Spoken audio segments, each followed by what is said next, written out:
Good. I tell you, we're getting closer and closer, but I think these are the little imperfections, you know, in the show, especially at the beginning. And even you and I are fighting technology sometimes instead of working with technology. Right. You know, even kids know how to do this kind of stuff. Yeah, it seems Yeah. to me, you know, but obviously we haven't outgrown the kids. So, I'm like, how shall we take that? Yeah. It's okay. Outgrown We're yet? getting there. We're getting there. No, we're getting there. You know, give it another couple of hundred shows and we will be there.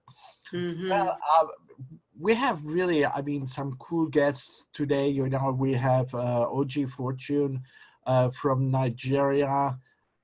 We have your friend, Dr. Monica Hinton here on the show. And actually three pretty actual themes because we have also Jacob Sapochnick on the show, who is actually an immigration attorney, and which what happened over yesterday and today that the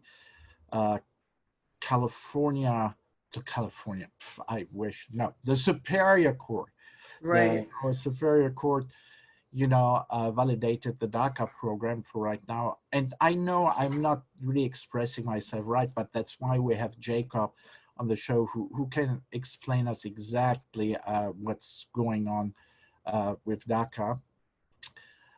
And well, you know, the cool thing is, you know, people are watching the show, so that's nice. But what some people probably don't know or haven't really realized that you're actually a working fashion designer. Yes, I am. I am a working fashion designer. You know, I have my website up and running. People can, you know, actually go on to lizzrussell.com, 2 Z's, 2 S's, and 2 L's. So I have new products up, and I'm actually doing masks now. So yeah, I know. And actually last show I actually, you know, complimented you, you know, on your beautiful love necklace, and you told me actually someone then contacted you and bought it. They sure did. They said, the necklace that you're wearing, is that for sale? I said, most definitely. They come in a lot of different colors. I have leopard, love ones, red, orange. They come in an array of colors. Yes. This is so neat. I mean, I'm glad. I'm really glad because, you know, I know that when I asked you to come on the show, you know, that it was, you know, purely voluntary. Yes. You know, and doing this, you know, really for fun. I thought, you know, I think we both thought it's going to be more entertainment, but, you know, through everything what's happening nearly on a daily basis, you know, we are like a little bit reacting actually to what's happening on a day-to-day basis. And one thing also we talked about today was about the cases of the 2 black men, you know, found hung, and not knowing what happened, but a lot of, let's not call it, you know, people use fake news, but well, probably it is, even I should maybe use that, but about news which is circulating, which is simply not true, invalid, you know, where you can't go and fact check it, because after our discussion, I went back and see what's happening. And there's already, you know, there's police reports have been done. Some are being retracted right now. So that's going to take a longer, you know, to play out, I guess. Yes, it is. It is. So I have to actually do a little more research on it myself, but I tell you, things are just unfolding on a daily basis. We take 2 steps forward, then we take 2 steps back. Yeah. So, It's true. but I really still feel like we're moving in the right direction because of, everybody is on board and knowing that there is a problem. There is an issue with race. It is. No, there is one. And, we were talking about it. And, when I immigrated to the States, I was not aware how deep the divide was. I was discriminated about, when I lived in Germany because I was French, and people would laugh, hearing it here. What? They discriminated? Yeah, they did, It was only, oh God, not even 20 years after the war, and wounds were still fresh, and the French were not as much liked as they are now by the Germans at that time. But anyhow, speaking about, problems in general. Right. And teen pregnancy is a very, very big problem here in the United States. And, well, it happened not to be just a big problem in the United States. And herewith, I will be introducing Ojie Fortune. Hello, Ojie. How are you? I think, well, I was a little premature here. Hello, Ojie. Welcome on the show, Ojie Fortune. So nice to have you in the studio with us. Thank you very much. I'm so grateful to be here. And we're grateful to have you. We are very, very grateful. So just for people which haven't read, our little show intro is, Ojie, you are in Lagos, Nigeria. Nigeria, yes. Yes, I am. So what time is it right now? This is 12 a.m. 12 a.m. So thank you for staying up. I hope you have your favorite beverage there too. Yes, I do. Well, ooh, may I ask what's your favorite beverage in Nigeria? Okay, smoothie. Oh, okay, smoothie. Yeah, my husband is a smoothie master, so we are into smoothies. So that's my favorite. I love that. Well, please introduce yourself, to our viewers and tell them a little bit of what you do and that problem of, teen pregnancy that you encounter. And, we on the nearly other side of the globe, we have the same problem. Mm-hmm.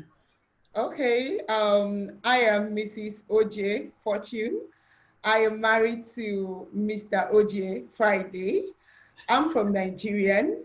I stay in Lagos State. I am a teenage parenting and relationship coach.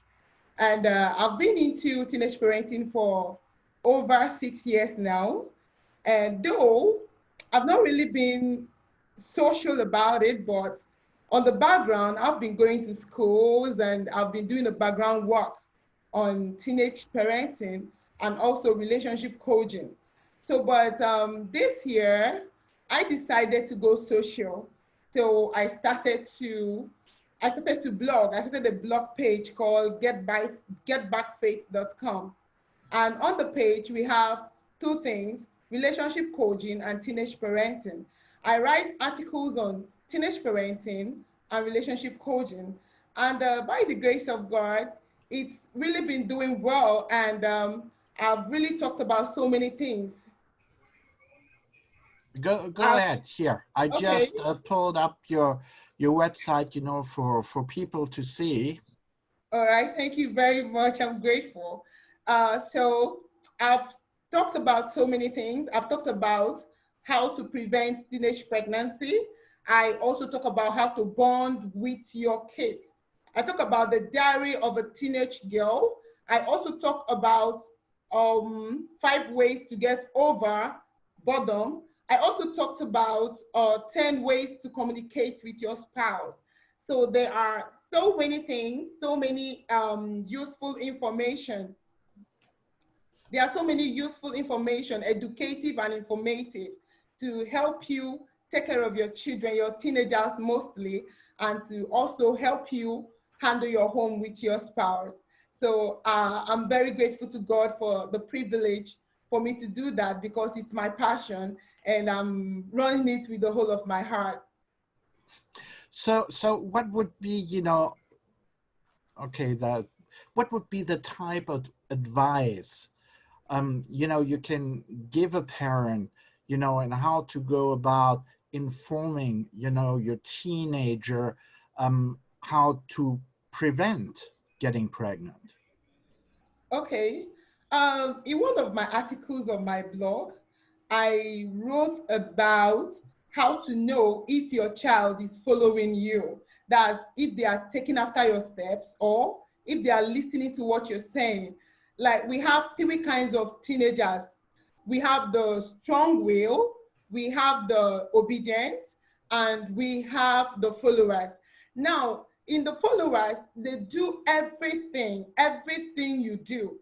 They take a step after you. Whatever they see you do, that's what they do. They don't have a will of their own, and they hardly follow their own vision. Whether you're doing bad or good, they know that you are a parent and you're doing it, so they follow. Now, the strong will are the teenagers who have their own mind. They rule their own world. They want to live their life. They want to be them. You hardly have control over them. So they are difficult to control. And the obedient are those who follow steps, every word a parent gives. Now, a parent needs to understand these 3 personalities in their children. Who is your child? Is it the follower? Is it the obedient? Or is it the strong will? Now, knowing who your child is will help you to handle the personality of that child. Now, trying to train up a grown-up child is very difficult. So for a mother or a parent to be able to groom their child or to train their child well, they need to start from the basis when the child is small, mostly for a girl child. A girl child from age 0 to age 3, she's very sensitive to the environment. She's very sensitive to her organs, to her body. She wants to know more. From age 5, 6, 7, she's open to learning. And that is the most time, the very important time, a parent needs to start to educate the child about her sexual organs, about the importance of relationship, and about the things around, the people around. Who is this? Who is this uncle? How are you related to this uncle? How are you related to this brother? Who is this person to you? With that, the child will be able to define each relationship around her. And it will help her to walk away from sexual abusers, because there are sexual abusers everywhere. Like, they can be your cousins, even your father, your brother, your sister. So, but when you are able to define who is who in the life of the girl child, the girl will be able to prevent so many things. And by that, she will be able to grow and prevent sexual abuse, which might cause pregnancy, teenage pregnancy. Yeah. Yeah, no, I mean, but when we hear it like that, it seems simple enough, but we as parents know, unfortunately, it's never that simple, but it creates awareness. Yes, and I think that's what's very important. In the Nigerian school system, do they put a lot of emphasis into sexual education? Okay, in the Nigerian education, it's not as, like, the emphasis is not strong at all. It's not strong. I don't even think, it's only on clubs. They can have sex education club, and whoever wants to belong can belong, but they didn't do it compulsory for all schools. It's only maybe, let's say, religious schools that are really taking cognizance of it, but not all the schools. Like, public schools don't. So the students themselves involved in so many sexual activities that open them and make them vulnerable to getting pregnant or committing so many dubious activities. Yeah. I have a question also.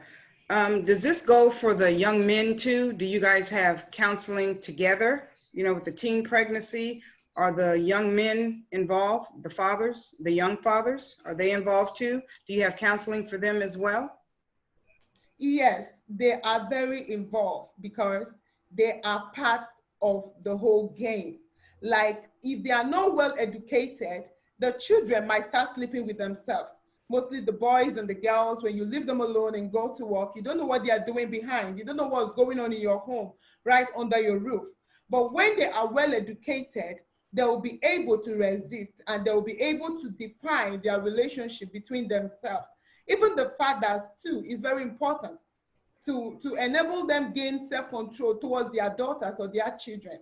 So both the men and the female are open to the counseling. Okay, that's a good thing because, you know, it definitely takes two, you know, and they're going to be young fathers, so they definitely need to know as well. Do some of them, do you guys encourage that they get married? I'm just curious, or they go their separate ways, or how does it work with, you know, them being so young? What do you guys encourage? We don't actually encourage teen marriage. Okay. And but when it comes to a situation whereby the parents have the finances to finance them or take care of them, it's a good one. But you know, it is wrong to decide their future because of their mistake. Right. Bringing them together to get married, we are not certain of the future. Like the mistake they make today does not really determine the how do I even put it? Does not determine the beauty of the future or the kind of future they are going to have. So they need to attain an attainable age, which is age 18, 19, 20, for them to make decisions for themselves, to know what is good and what is right for them, so that they will not regret tomorrow, or they will not divorce or separate tomorrow. Okay. Ojie, thank you. Ojie, sorry. Thank you so much for your participation. You know, it's great, you know, to see it also from a totally different perspective, you know, you being in Nigeria, but like I said, you know, the same problems at the end of the day. Right. Sure. Well, Liz, would Hello, you just Monica. like to welcome Dr. Monica, please? Yes. Hey, Monica. Okay. Today we have Dr. Monica Hinton, PhD mental health therapist, and she's also the president of the Black Psychologist Association. Welcome, Monica. How are you? Hello, Monica. Do you hear us? Monica, do you hear us? I think Monica can see us, but I'm not 100% sure she can hear us. I don't think she can. Well, that is actually funny. Well, you know, hey, Liz, that's what you have your phone for. Okay. Ojie, you see, you know, it doesn't make any difference where you are in the world. You know, we run into those technical difficulties. And Ojie, I also, you know, invite you, you know, to stay on if you would like. Sure. You know, at the end of the show, we do have an open mic. Excuse me? Sure, Liz? I will.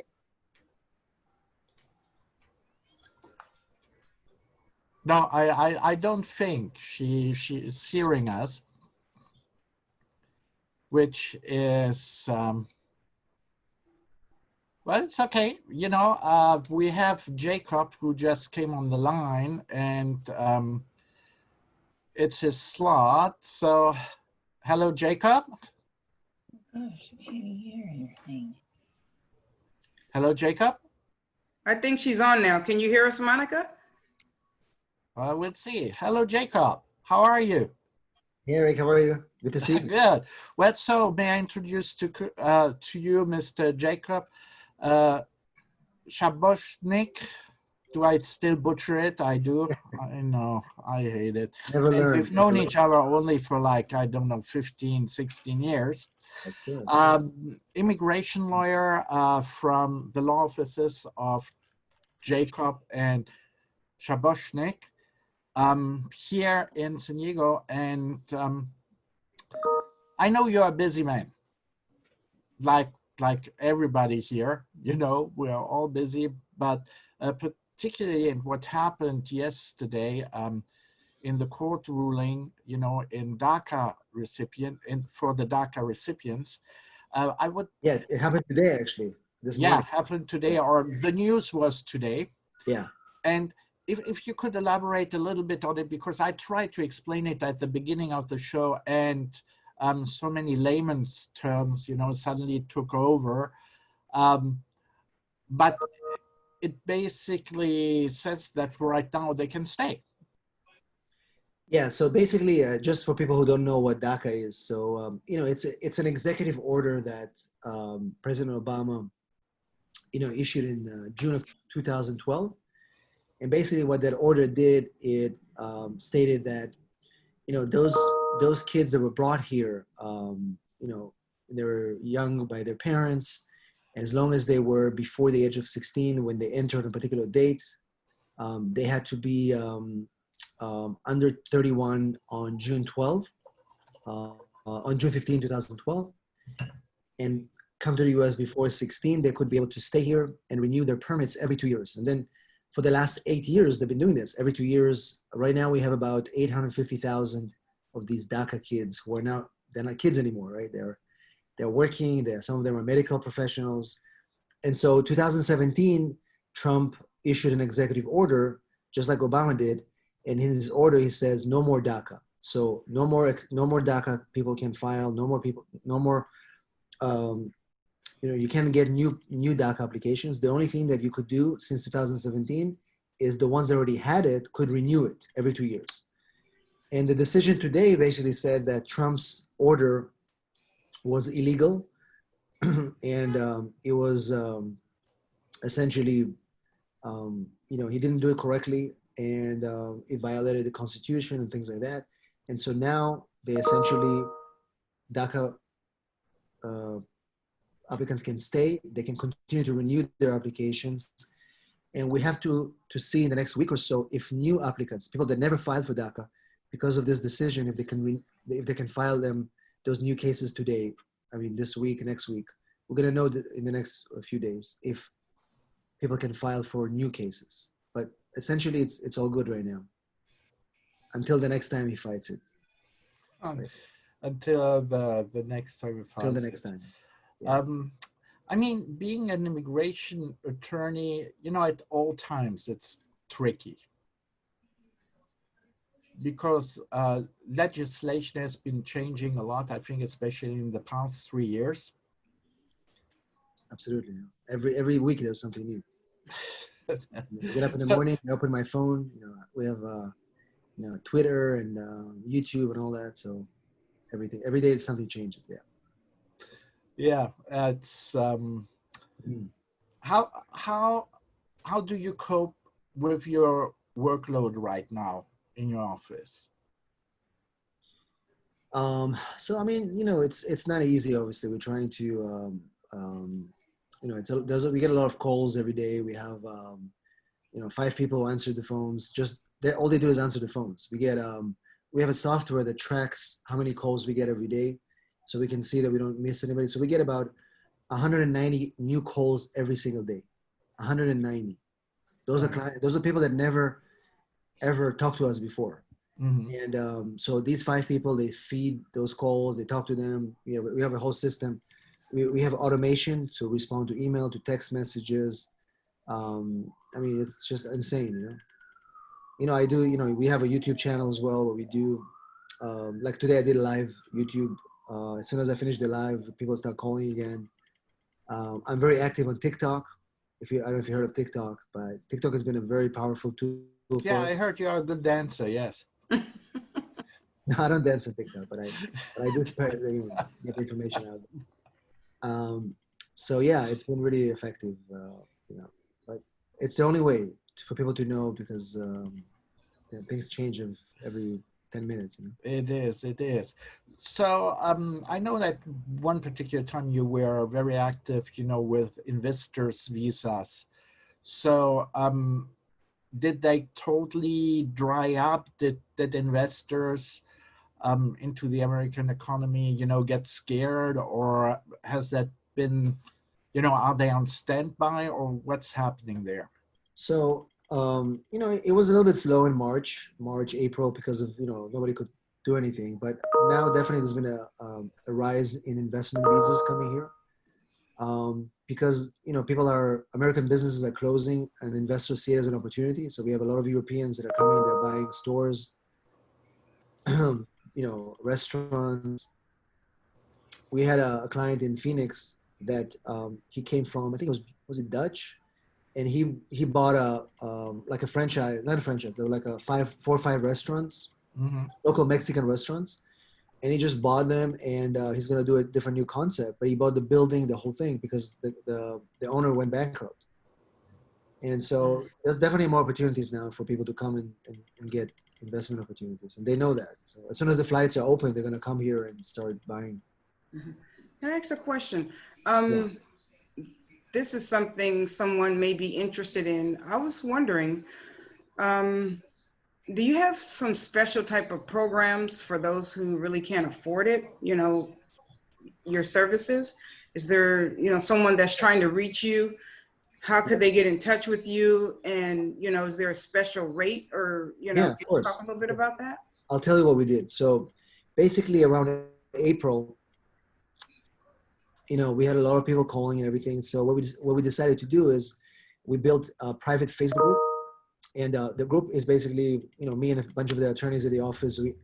We answer questions. And anybody who's a member of the group, they get a special rate. I think it's like $75 for consultation as opposed to the $300 typically. And so we help people with the, quick consultations about their cases. Since we started the group like a month and a half ago, we have almost 5,000 members in there.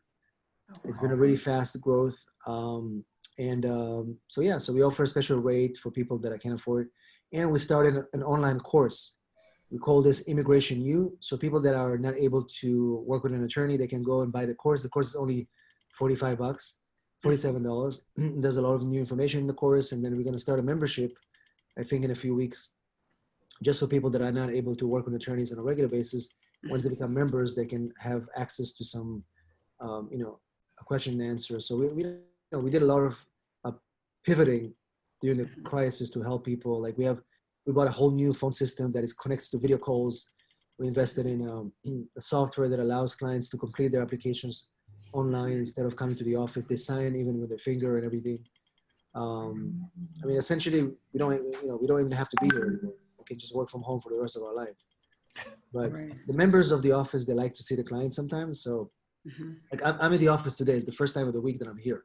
Before that, I wasn't here. I don't come to the office at all. But I had to come here to sign a few forms. But normally I'm not even here. So if anybody wants an office, come lease from us. Yeah, I know. I think the key is to adapt. I think the key is to adapt. And I tell this to our clients, and I tell this to other attorneys and other business professionals. If you want to survive in this new economy, you have to reinnovate yourself, always. Yeah, that's for sure. So otherwise, it's not going to work. So from your point of view, so have you seen then a slowdown in immigration, or is it basically, no, it's constant and people are still as interested to come, and settle, work, or invest into the US?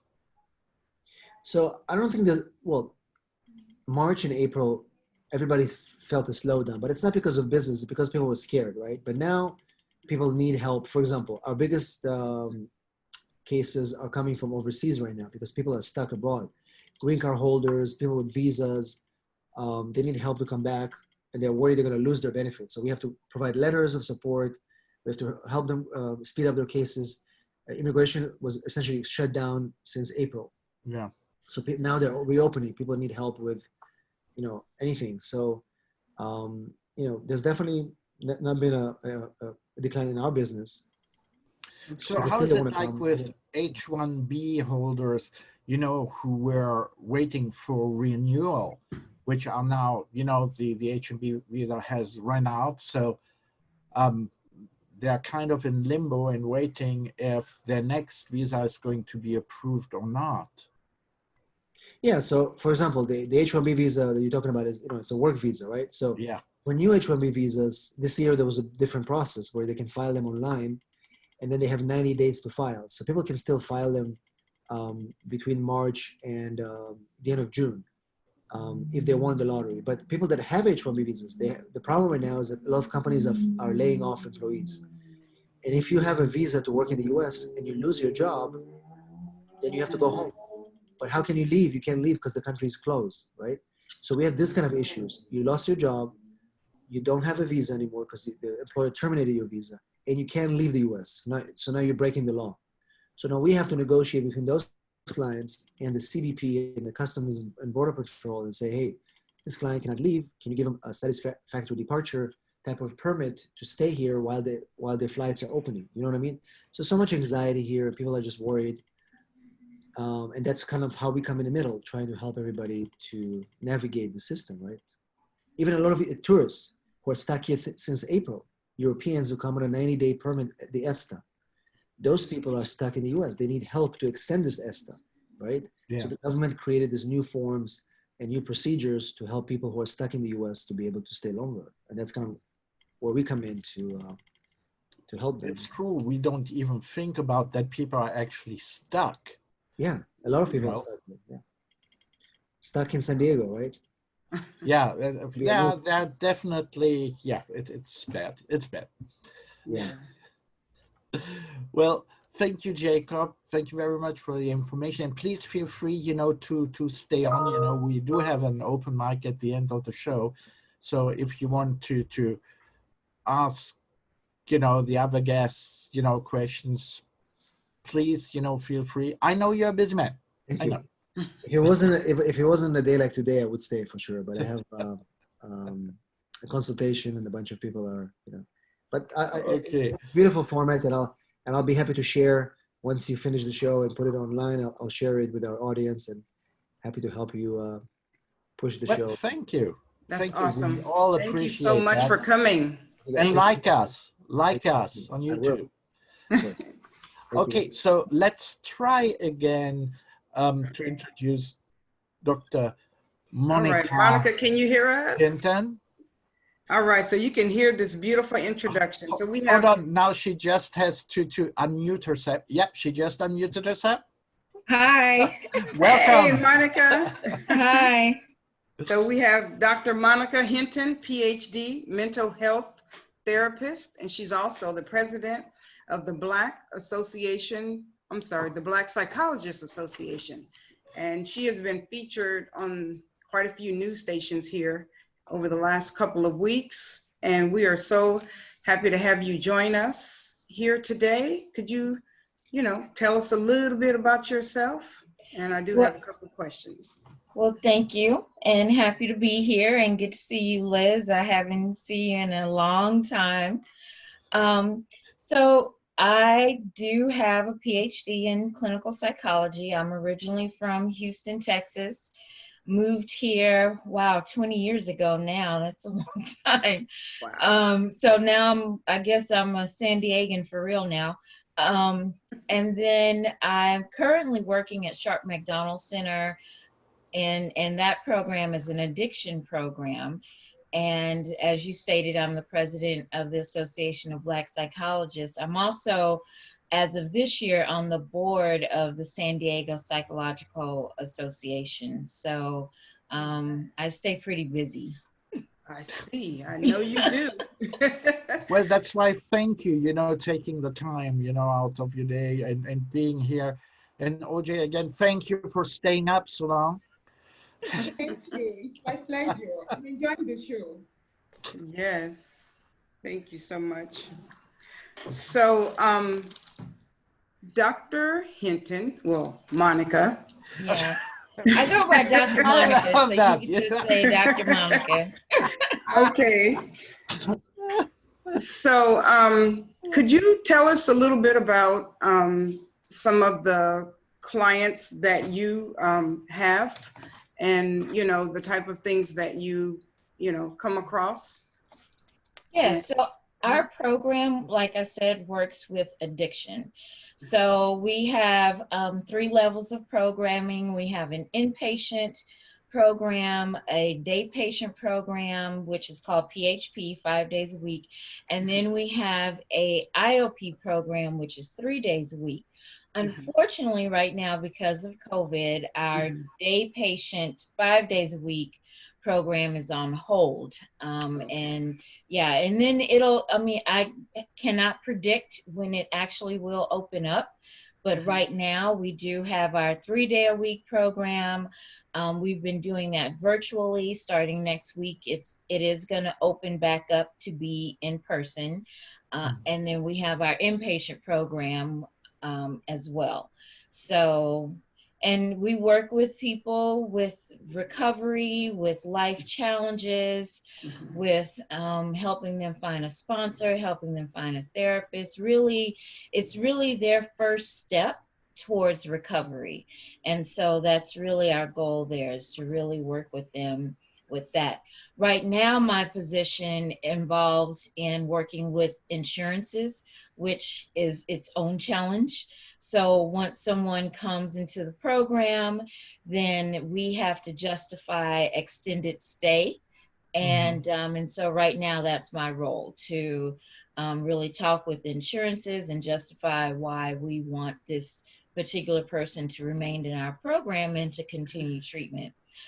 Research has shown us that for someone to really do their very best at recovery, they really benefit from a good 90 days of recovery, of really intensive treatment. And our healthcare system right now does not allow for that. So we just have to do the best we can with what we're given. And I have to say, I'm just gonna toot our horn. We're pretty good at it. All right, I know you are. I know you are. So I have another. Sorry, Oh, go ahead, Liz. Go ahead. You mentioned before, are you working together in collaboration with the Ronald McDonald Foundation, or is it just at the Ronald McDonald House? So we're not connected with the Ronald McDonald House in any way. I want to use the term benefactor. I think that's the best term to use. Yeah. Donated to Sharp a large sum of money to make sure this program continued to operate. And her name happens to be McDonald. And so that has nothing to do. So it has nothing at all to do. So well, you know, I'm very happy to have that clarified. Yeah, she's a local philanthropist here in San Diego, and she donated a large sum of money to make this program happen. It was under a different name prior to her stepping in. And then once she stepped in, it was in a position to really expand and excel. So that's where we are right now. Okay. So I do have a question. So with all the things that are happening today, could you please shed a little bit of light, give some of our viewers some tips on how they can manage certain things if they're not able to, you know, pay a visit, or, you know, maybe insurance, you know, some people just, they don't have it. They can't do it. So, you know, can you give us a few tips of what they can do in the meantime? Yeah. Do you have a specific question? Well, I would say maybe more of the mental help type thing, because there are so many things, you know, going on today, and people do need, you know, assistance. As far as, you know, what are they able to do? Right. Okay. So in general, if you don't have the insurance that will provide mental health resources, most insurances will provide some at least therapy resources, so many sessions within a given year. So I would say definitely, if you already have insurance, start there and just call your insurance and see what they actually provide for you. Then if you do not have insurance, I would suggest applying for Medi-Cal. And there are resources and services you can get through Medi-Cal.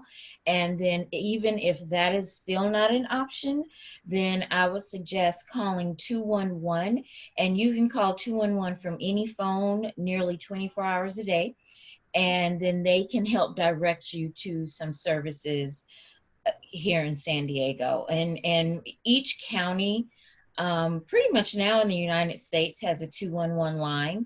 And so you just dial 211 and ask for whatever services you might need. And if those services are free or at low cost here in San Diego, they will direct you to those services. 211 even helps with people needing to pay utility bills or finding housing or just food services. So it's a really good resource for people in the community. I've even used it. There have been situations in my life where I needed a little extra help. And so or had questions about something, even questions about immigration. I've used it that way as well. So it's a good resource to have.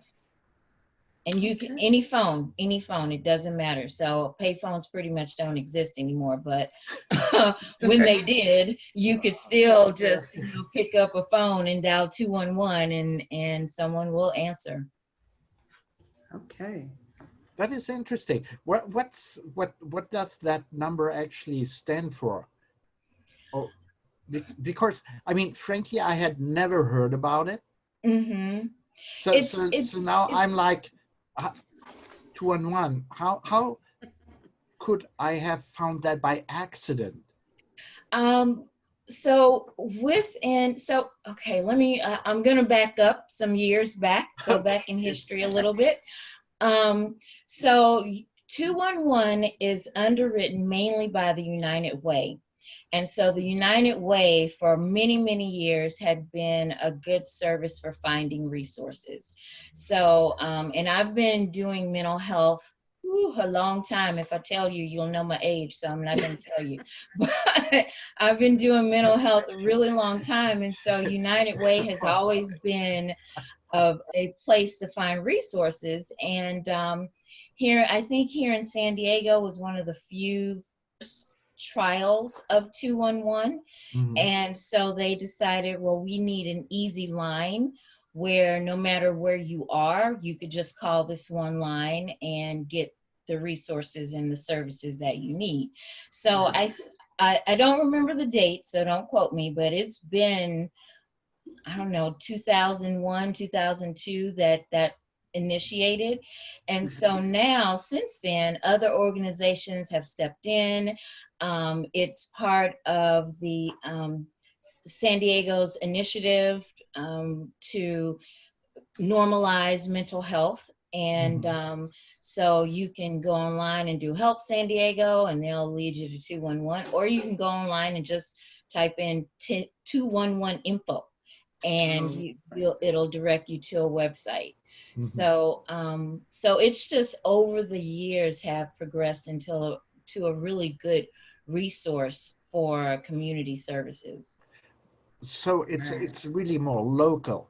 I mean, Yes. If I would be in New York and dial 211, obviously it would do nothing to me. No, it would, because every county now has a 211. So if you happen to go to New York, and you find yourself needing some resources, you can dial 211 in New York, because now New York has a 211 services. So, Liz, sorry, I didn't want to cut you off. Yeah.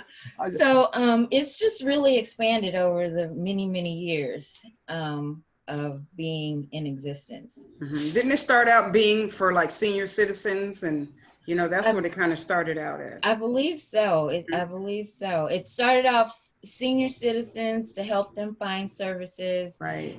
And for a while, it was just to help people find boarding care homes, and now it's really, really expanded. Exactly. That's amazing. And I have another question. Did you started your own business here recently, March the 14th? No, Opened? I didn't. No. Okay. I didn't. But Okay. a member of the Association of Black Psychologists did, and hers Okay. it opened March 14th. Okay. Yeah, so. Okay. It's like, but one thing I think Liz wanted to touch on earlier and didn't come to it. I hope you feel really, really bad about the phone right now, but that's okay. You know, it's it just happens. And but I think one of the things Liz we wanted to talk about was like the impact with COVID-19 and how that has impacted your workload. Well, for us at our facility, we cut back pretty drastically. Like I said, we had to stop the day program, and then the 5-day-a-week program, the 3-day-a-week program went virtual. So much like what we're doing here. So they went virtual. And then with our inpatient population, we even cut that down to half, and had, because they live there, so instead of having 2 people to a room, there was only 1 person to a room, so that cut our services in half. And for us, we had to cut some of our work hours as well. And but as a matter of fact, I had COVID. I tested positive. Yes. Oh wow. Yeah, my brother and I lived together, and he got really sick, and then followed by me being positive. But I would have been considered asymptomatic because I had very few symptoms. And yeah, so when I took him to be tested, I suggested, you should test me because I work in healthcare and I could get some people real sick if I go back to work. And turns out I was positive. So I had to stay home and wait it out until it was done. And then I was home for about 3 weeks, and then I was able to return to work. My goodness. So you didn't have any symptoms or anything like that? I had nausea. I had some diarrhea, some really tired, and then some mild congestion. I had a fever maybe for 1 or 2 days. It never went. One day it went up to 100, but beyond that, it 98 I think was the max. And wow. So if you think, those are kind of everyday symptoms that people have, you know, people occasionally have diarrhea, people occasionally feel tired, people occasionally get congested. So and get that at the same time. Yeah, exactly. Totally. And get it all at the same time. And you just think, oh, well, I'm just having a bad day. But no, I was positive. So yeah. Oh man. Wow. Yeah, so I was one of the few people in this, you know, in the United States who had it, but not really experiencing severe symptoms. So yeah, that's a blessing. It really is. I feel very blessed by that, most definitely. But yes. Nonetheless, I was shut in. I had to quarantine, and because I didn't think I was sick, we didn't stock up. So wow. So I had to depend on I had a lot of Grubhub gifts, and I was very appreciative. So wow. yeah. So do you think San Diego is doing a better job at, you know, for us being tested, you know, just different people being able to get a test? I think it's getting better. I still don't think it's to the place where it should be. Okay. Yeah, I think it's getting better. Yeah, I would agree to that, because I asked 2 weeks ago, I asked for test, and I can only go the 24th. So it's unless you are not displaying the full symptoms or everything, they just put you on the back burner. You know what? I can understand, because you know it should be more important to test people which you know, need to be tested so they can Mm-hmm. process them, you know, one way or another. Right. But I'm going to get tested if I actually had the virus and have Mm-hmm. antibodies compared Hmm. to being tested for do I have it? Oh, I see. Okay. Yeah. Yeah. Wow. I And have the antibodies too, by the way. I was tested for that as well. So, Okay. yeah. So if you test again, you'll probably test positive, maybe. No. So when you test for the antibodies, you actually test negative for COVID, but Mm-hmm. positive for the antibodies. So that means that your body has built up the defense, antibodies, yeah, the actually, yeah. defense to Mm-hmm. protect yourself. But it doesn't necessarily mean that you can't get positive again. From what I understand, is really what it means is that your sick cycle won't be so bad. Well, considering my sick cycle wasn't that bad at all, if I got positive again, I probably wouldn't even feel it or wouldn't even know, because I wasn't that sick in the first place. So who really knows? They're still researching this Yeah. virus and finding new information, it seems like every day. So therefore, we just have to wait and see. Yeah, every day And is wear our something. masks and wash our hands and Right. keep our distance. Yeah, that Exactly. or exactly social distancing is the easiest way really, but it's true we do have to go and shop and even there, you know, it's like they started off, you know, disinfecting your carts and everything, and now it's like you take your cart and if you feel like disinfecting it, that then you do it. Mm-hmm. Mm-hmm. I It's still think it's very important for us to, be very, very careful. Mm-hmm. To me, Mm-hmm. going back too quick, that's just my thoughts.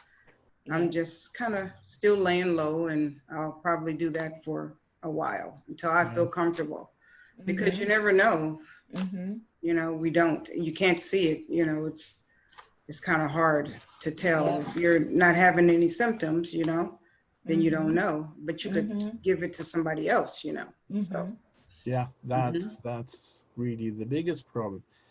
Well, I think we're already half into our open mic here, literally. So I would like to invite Oji back, you know, to the discussion of things maybe she has to ask us, you know. Yeah, sure, I do. I do have a question. And my question goes to Monica.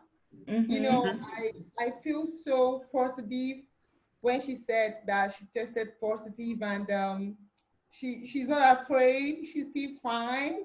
I want to find out what really gave her confidence, like where she got her strength from, why she wasn't afraid, she wasn't scared, even though she had little symptoms, but she's still strong and she still went back to work.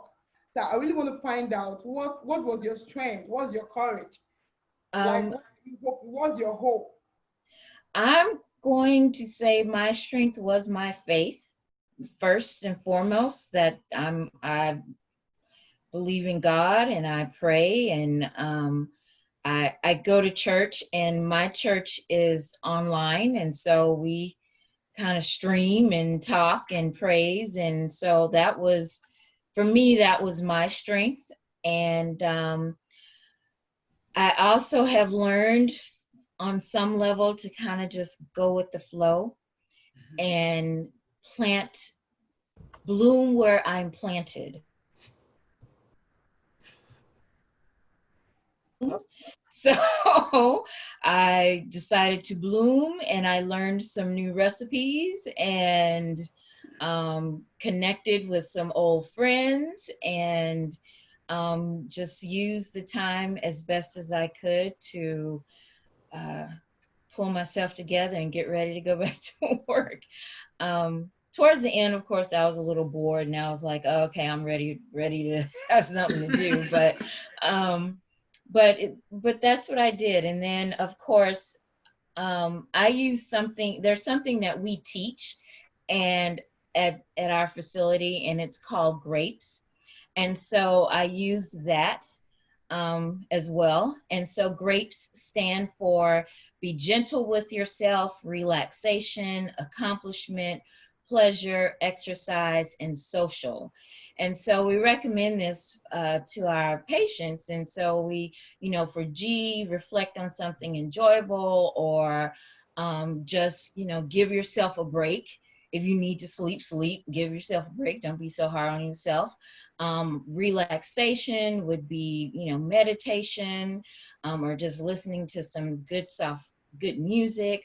Accomplishment, I would make sure to do something positive each day that I was at home. And I would make a decision and do it. And then pleasure, watch a movie. Well, I'm a superhero nerd, so I watch plenty of that. And you subscribe to Disney Plus, yeah? Oh yes. And then exercise. I didn't feel much like exercising, but I did, you know, do some stretching.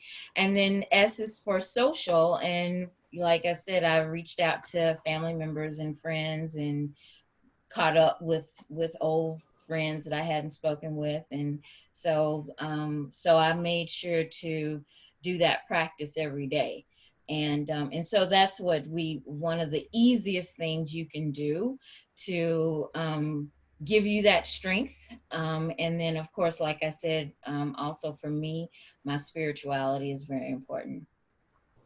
Right. That was great. Mm-hmm. Any other questions? Yeah, just one. No, please. You go ahead.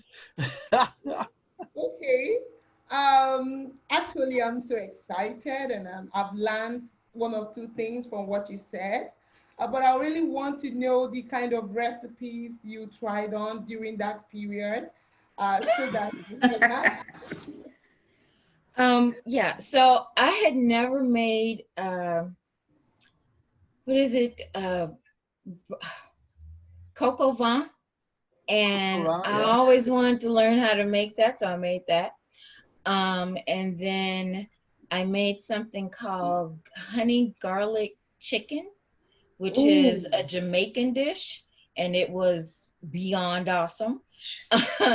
And then I fried my chicken in the oven, and I made a dish called paprika chicken, which was really good. So yeah, I just kind of, you know, tried my hand at different things.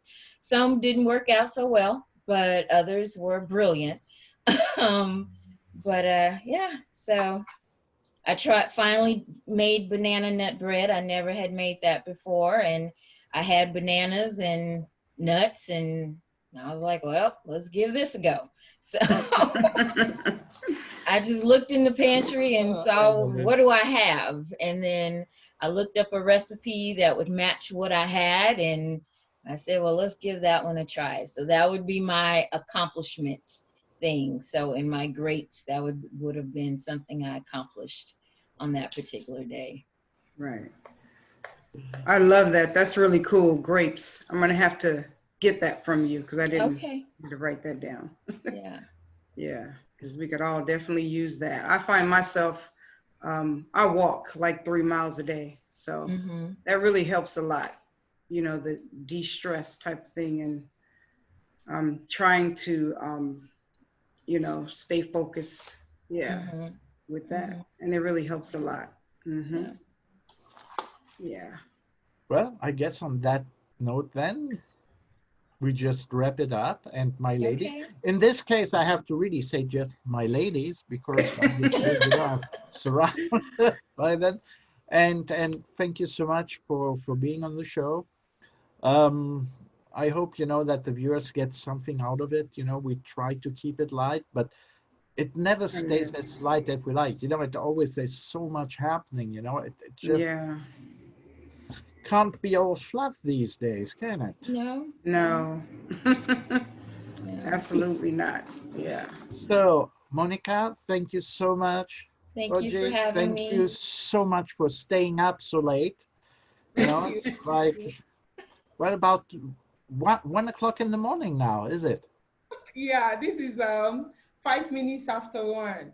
Where Oh are my you? goodness. Hey, She's you in can go Nigeria. clubbing. Oh my gosh. Hmm. Yes. Yeah, go That's clubbing. awesome. Well, Yes. no, you have to go social distancing. Sorry. Yes. Sorry. So Monica, you may have to check out her website. What is the name of your website again? I'm sorry. Getbackfaith.com. Getbackfaith.com. Yeah. All right. I definitely will. Yeah. She put it up early Absolutely. enough. She got it. That's really a good, site. Yeah. A good domain name. Very nice. Yes. So thank you, Monica. I truly appreciate you coming. Thank you, Ojie. I appreciate it. Thank you Thank very you. much. Thank you for having me. Hey, Thank you. you're Nice welcome. We'll meeting have you back everyone. again too. All right. Okay, that's fine. Anytime. Okay. All right. Bye-bye. All right. Take care. Bye. Bye.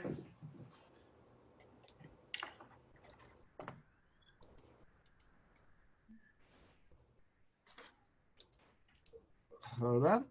And Okay.